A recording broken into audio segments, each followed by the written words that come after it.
Hello everyone, welcome to my YouTube channel. আজি শেহতীয়াকৈ হ'লেও ৰঘুপতি চাবলৈ ওলাইছোঁ ঘৰৰ সপৰিয়ালে।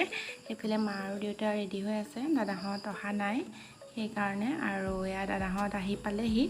সিহঁতি ওলাই লওক এতিয়া, তাৰপিছত আমি ঘৰৰ সকলো ৰঘুপতি চাবলৈ যাম। এইফালে দাদা ওলাই আছে আৰু দাদাহঁতৰ ওলাই হৈ গ'ল। এতিয়া আমি চাবলৈ গৈ লওঁ। আৰু আমাৰ শ্ব' আছে 8টাৰ পৰা, এতিয়া বাজিলে 7:30, দেৰিয়ে হৈ গৈছে। আৰু এতিয়া আমি গৈ আছোঁ, আমি চাম ৰিফ্ৰেস্কোৰ অপেৰা চিনেমা হলত। আৰু আমি ৰিফ্ৰেস্কো পাই গ'লোহি। আৰু এতিয়া দাদাই গাড়ীখন পাৰ্ক কৰিবলৈ গৈছে আৰু আমি অলপ সময় ৰৈ দিছোঁ, কাৰণ তাৰ মোবাইলতে টিকেট বুক কৰিছিলোঁ। এতিয়া দাদা আহি টিকেট ল'লে আৰু চিনেমা হল পালোহি।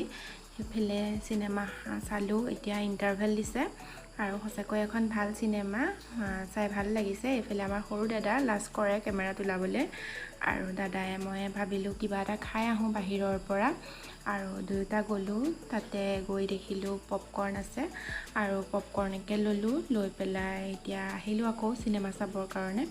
চাই কৰি হৈ গ'ল আৰু এতিয়া আমি গাড়ীত আহোঁতে লিজ আৰু মেৰিণ্ডা ল'লোঁ খাবলৈ। আৰু এয়া ঘৰ আহি পাই গ'লোঁ। চাওকচোন টুকুৱে কিমান উৎপাত কৰিছে, তাক অকলে এৰি থৈ গ'লে এনেকৈ উৎপাত কৰে, তাক অলপ মৰম কৰি দিব লাগে, তেতিয়া ভাল হয়। আৰু আজি মিনি ব্লগটো ইমানতে সামৰিছোঁ। সকলোকে বাই বাই।